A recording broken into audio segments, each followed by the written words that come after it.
दी loud Bihar आप इस channel से जोड़कर रोजाना ताज़ा अपडेट पा सकते हैं, जैसे दिन भर की ताज़ा खबर, सरकार की नई योजनाएं, नए नियम, स्कूल कॉलेज स्कॉलरशिप, रोजगार। बिहार विधानसभा चुनाव 2025 इंक इनसाइट के ओपिनियन पोल में फिर एनडीए सरकार के संकेत, लेकिन तेजस्वी यादव सीएम की पहली पसंद। बिहार की राजनीति एक बार फिर चुनावी रंग में रंगने को तैयार है। 2025 में होने वाले विधानसभा चुनाव को लेकर सियासी हलचल तेज हो गई है। इस बीच इंक इनसाइट नामक संस्था द्वारा जारी किए गए नवीनतम ओपिनियन पोल में बेहद दिलचस्प तस्वीर सामने आई है, जहां एक और एनडीए राष्ट्रीय जनतांत्रिक गठबंधन को सरकार बनाने की संभावना जताई जा रही है। वहीं दूसरी ओर तेजस्वी यादव जनता के बीच मुख्यमंत्री पद के लिए सबसे लोकप्रिय चेहरा बनकर उभरे हैं। इस सर्वे के अनुसार भले ही सीटों की बाजी एनडीए के हाथ में जाती दिख रही हो, लेकिन मुख्यमंत्री चेहरे को लेकर लोगों की पसंद पूरी तरह महागठबंधन की ओर झुकी हुई नजर आ रही है। ओपिनियन पोल का निष्कर्ष, फिर एनडीए की सरकार। इंक इनसाइट के सर्वे के अनुसार एनडीए को करीब 48.9% वोट शेयर मिलने की संभावना है, जबकि महागठबंधन, जिसमें आरजेडी, कांग्रेस, वाम दल आदि शामिल हैं, को महज 35.8% वोट मिलने का अनुमान है। यह अंतर लगभग 13% का है, जो कि बिहार जैसे राज्य में एक निर्णायक बढ़त मानी जा सकती है। एनडीए में प्रमुख घटक दलों में भाजपा, बीजेपी, जनता दल, जेडीयू, हिंदुस्तानी आवाम मोर्चा, हम, विकासशील इंसान पार्टी, वीआईपी और संभावित रूप से चिराग पासवान की लोक जनशक्ति पार्टी, रामविलास, शामिल हो सकते हैं। इस गठबंधन ने 2020 में भी राज्य में सरकार बनाई थी और 2025 में दोबारा वापसी की उम्मीद कर रहा है। मुख्यमंत्री पद की रेस, तेजस्वी यादव टॉप पर। हालांकि वोट प्रतिशत में एनडीए को बढ़त मिलने की बात कही गई है, लेकिन मुख्यमंत्री के तौर पर जनता की पसंद में आरजेडी नेता तेजस्वी यादव सबसे ऊपर हैं। सर्वे के अनुसार लगभग 38.3% लोगों ने तेजस्वी यादव को मुख्यमंत्री पद के लिए पहली पसंद बताया है। इसके बाद नीतीश कुमार का नाम आता है, जिन्हें लगभग 35.6% लोगों का समर्थन प्राप्त है। यह दर्शाता है कि नीतीश कुमार भले ही अभी सत्ताधारी गठबंधन का चेहरा हों, लेकिन लोगों के बीच उनके प्रति उत्साह धीरे धीरे कम हो रहा है। वहीं चिराग पासवान और प्रशांत किशोर जैसे नेताओं की लोकप्रियता तुलनात्मक रूप से काफी कम है। प्रशांत किशोर को मात्र 2% से 3% लोगों ने ही सीएम पद के लिए उपयुक्त बताया, जबकि चिराग पासवान का समर्थन 4% से 5% के बीच रहा। गठबंधन समीकरण और रणनीति। एनडीए में सीट शेयरिंग को लेकर अभी भी कुछ असमंजस की स्थिति बनी हुई है। खासकर चिराग पासवान और मुकेश सहनी जैसे नेताओं की महत्वाकांक्षाएं इस बार सीट बंटवारे को लेकर नया मोड़ ला सकती हैं। चिराग पासवान ने हाल ही में बयान दिया कि उनकी पार्टी 243 सीटों पर तैयारी कर रही है, जिससे जेडीयू को चिंता हो सकती है। वहीं महागठबंधन में भी कांग्रेस और वाम दलों के साथ सीटों की साझेदारी को लेकर टकराव की संभावना बनी हुई है। प्रशांत किशोर का बड़ा दावा। जनसुराज आंदोलन के नेता प्रशांत किशोर ने यह दावा किया है कि यदि जेडीयू 25 से अधिक सीटें जीत जाती है, तो वह राजनीति छोड़ देंगे। यह बयान उन्होंने नीतीश कुमार की जनस्वीकृति पर सीधा सवाल उठाते हुए दिया, जो इस ओपिनियन पोल की जमीन से मेल नहीं खाता। हालांकि सर्वे में उनकी खुद की स्थिति भी बेहद कमजोर दिखाई गई है। मतदाताओं के बीच उनका प्रभाव अभी सीमित दिख रहा है। बिहार वोटर लिस्ट विवाद। सुप्रीम कोर्ट में 10 जुलाई को होगी सुनवाई, प्रक्रिया पर उठा बड़ा सवाल। पटना, नई दिल्ली। बिहार में आगामी विधानसभा चुनाव से पहले मतदाता सूची, वोटर लिस्ट को लेकर बड़ा विवाद खड़ा हो गया है। यह मामला अब देश की सर्वोच्च अदालत सुप्रीम कोर्ट तक पहुंच गया है।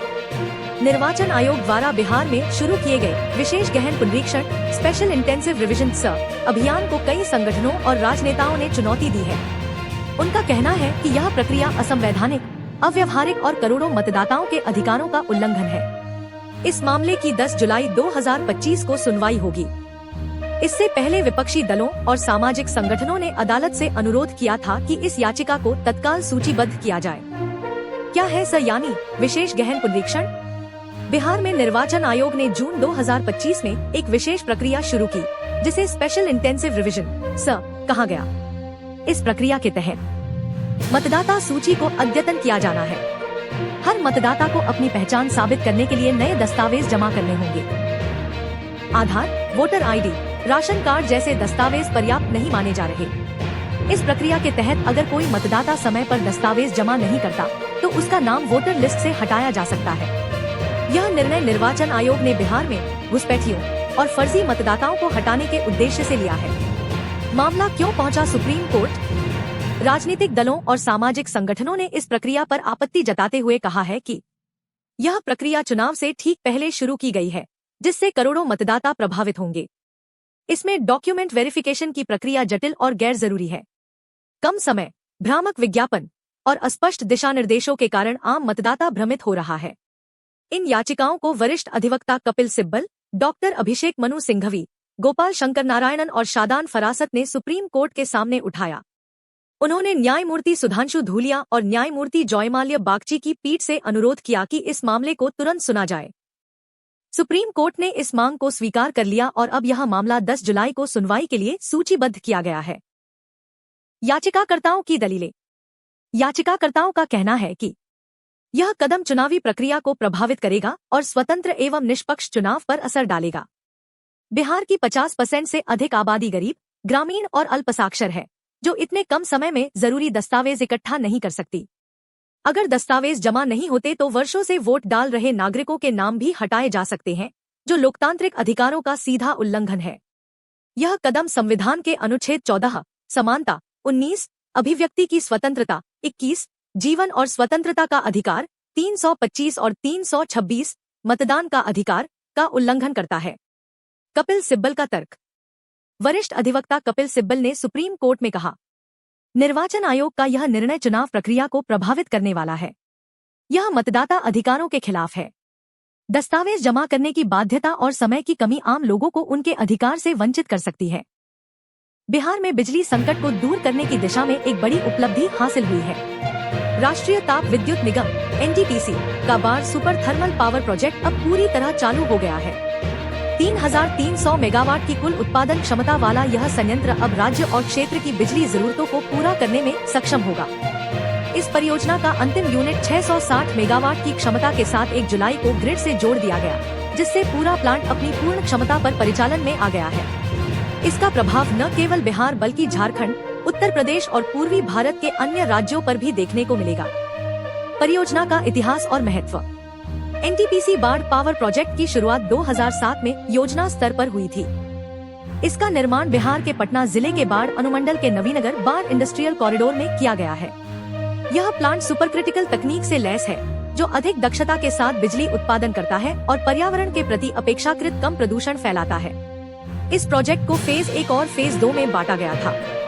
फेज 1 1980 मेगावाट, इसमें 3 यूनिट 663 मेगावाट शामिल थी, जो 2021 से 2023 के बीच चालू हुई।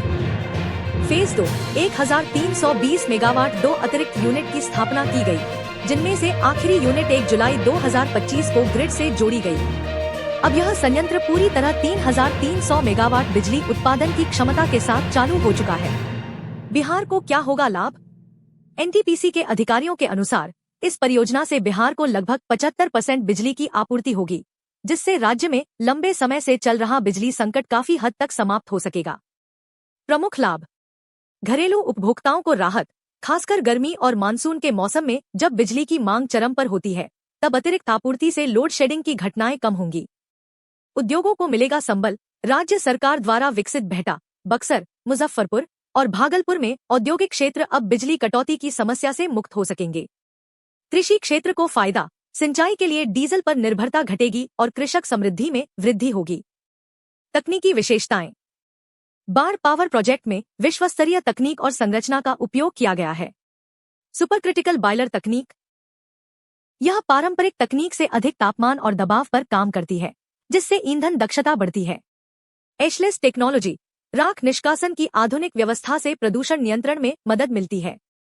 Flue gas desulphurisation (FGD) unit SOx गैसों को नियंत्रित कर पर्यावरण को सुरक्षित बनाती है। ऑटोमेटेड कंट्रोल सिस्टम SCADA आधारित संचालन से बेहतर नियंत्रण और निगरानी संभव होती है। पर्यावरण के प्रति संवेदनशील पहल। एनटीपीसी ने इस परियोजना को हरित मानकों के अनुरूप संचालित करने के लिए कई कदम उठाए हैं। 550 एकड़ हरित पट्टी का विकास किया गया है। फ्लाई ऐश उपयोग के लिए सीमेंट कंपनियों के साथ करार किया गया है। जल निकासी प्रणाली को ग्रामीण क्षेत्रों से अलग किया गया है, जिससे स्थानीय जीवन पर कोई दुष्प्रभाव न हो। इसके अतिरिक्त कंपनी ने CSR के तहत आसपास के गांवों में स्कूल, चिकित्सा केंद्र और पानी की व्यवस्था भी कराई है। अधिकारियों और विशेषज्ञों की राय। एनटीपीसी के प्रोजेक्ट डायरेक्टर अशोक कुमार सिंह ने कहा, बाढ़ थर्मल प्रोजेक्ट बिहार की ऊर्जा आत्मनिर्भरता की दिशा में मील का पत्थर है। बिहार को मिलेंगी 4 नई अमृत भारत ट्रेनें, रेल संपर्क और यात्री सुविधा को मिलेगा बढ़ावा। पटना, जुलाई 2025। बिहार वासियों के लिए एक और बड़ी सौगात आने वाली है। केंद्र सरकार और भारतीय रेलवे की ओर से अमृत भारत ट्रेन योजना के तहत बिहार में जल्द ही 4 नई ट्रेनें शुरू की जाएंगी। इन ट्रेनों का संचालन राज्य के 4 प्रमुख स्टेशनों से किया जाएगा, जिससे न सिर्फ लोगों की यात्रा सुविधाजनक होगी, बल्कि राज्य का संपर्क देश के अन्य हिस्सों से और मजबूत हो जाएगा। रेल मंत्रालय ने अमृत भारत ट्रेनों को भारत की मिड सेगमेंट प्रीमियम ट्रेनें के रूप में पेश किया है, जो कि वंदे भारत ट्रेनों से अलग होते हुए भी कुछ मामलों में उनसे मिलती जुलती सुविधाएं देती है। क्या है अमृत भारत ट्रेन योजना? अमृत भारत ट्रेन भारतीय रेलवे की एक नई पहल है, जिसका उद्देश्य देश भर में मध्यम दूरी की यात्रा करने वाले यात्रियों को आधुनिक और सुविधाजनक ट्रेनें देना, रेल यातायात को तेज, सुरक्षित और आरामदायक बनाना, छोटे और मिड लेवल स्टेशनों को जोड़ना है। इन ट्रेनों को खास तौर पर स्लीपर और जनरल क्लास यात्रियों को ध्यान में रखकर डिजाइन किया गया है, ताकि वह किफायती दाम पर उच्च गुणवत्ता वाली रेल सेवा का अनुभव कर सके। बिहार को मिलेंगी कौन कौन सी ट्रेनें? रेलवे सूत्रों के अनुसार बिहार से शुरू होने वाली जिन 4 अमृत भारत ट्रेनों की योजना पर काम हो रहा है, वे इन स्टेशनों से चलाई जाएंगी। पटना जंक्शन से नई दिल्ली तक अमृत भारत ट्रेन, भागलपुर से मुंबई लोकमान्य तिलक टर्मिनस तक अमृत भारत ट्रेन, दरभंगा से कोलकाता शालीमार तक अमृत भारत ट्रेन, गया से अहमदाबाद तक अमृत भारत ट्रेन। इन सभी मार्गों पर यात्रियों की भारी भीड़ होती है और ट्रेनें अक्सर फुल रहती हैं। अमृत भारत ट्रेनें इस दबाव को कम करेंगी और यात्रियों को बेहतर अनुभव देंगी। बिहार के लिए क्या है फायदे? बिहार से अमृत भारत ट्रेनों का संचालन होने से राज्य को सामाजिक, आर्थिक और व्यावसायिक स्तर पर कई लाभ होंगे। एक, सहूलियत और सुविधा में इजाफा। भीड़ भाड़ वाली पुरानी ट्रेनों के मुकाबले नई ट्रेनें यात्रियों को साफ सुथरा, सुरक्षित और समयबद्ध विकल्प देंगी। 2, युवा व प्रवासी श्रमिकों को लाभ। मुंबई, दिल्ली, गुजरात जैसे राज्यों में काम करने वाले बिहार के लाखों प्रवासी हर महीने आवाजाही करते हैं। उन्हें इन ट्रेनों से सुविधा मिलेगी। 3, पर्यटन और रोजगार को बढ़ावा। गया, राजगीर, पटना, वैशाली जैसे पर्यटन स्थलों तक पहुंचने में बाहर से आने वाले पर्यटकों को बेहतर कनेक्टिविटी मिलेगी। 4, लॉजिस्टिक्स सेक्टर को गति। बिजनेस यात्री, व्यापारी और एमएसएमई सेक्टर से जुड़े लोग अब तेज व सुविधाजनक यात्रा कर सकेंगे, जिससे राज्य की अर्थव्यवस्था को भी फायदा होगा।